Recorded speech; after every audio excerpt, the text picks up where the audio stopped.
fogueira, ia, ia.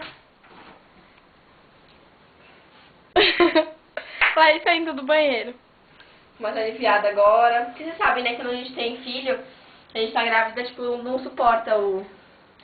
Assim, ele comprime muito a bexiga, o útero, né? Então a gente tem que fazer xixi muito rápido. Ah, tá. Dá tchauzinho. Pode me acompanhar aqui, vou dar um pouquinho de água, né? Então, nosso programa assim, é bem de casa mesmo, cobertor no chão. É bem assim, né? Onde tem copo mesmo, querida? Aqui. Olha a louça.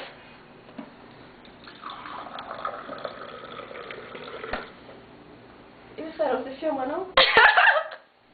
Glu, glu, glu, glu, glu. Peraí. Que isso, gente?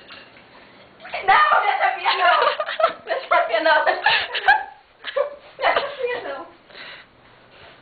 Pula, olha, tem cocô no clean. Não é cocô do Splinter, isso é da planta. Sabe aquela planta ali? Então, gente, tem um negócio no chão. Laís, faz xixi no banheiro, cocô no banheiro, né? Ficou dando cocô no chão? Não Ai, às vezes aguentou? não dá tempo, né? A gente tem que fazer assim mesmo. Entendi. Então, Olha o clean aí. So, another children. Pula fogueira, ia, ia. Pula fogueira, ia, ia.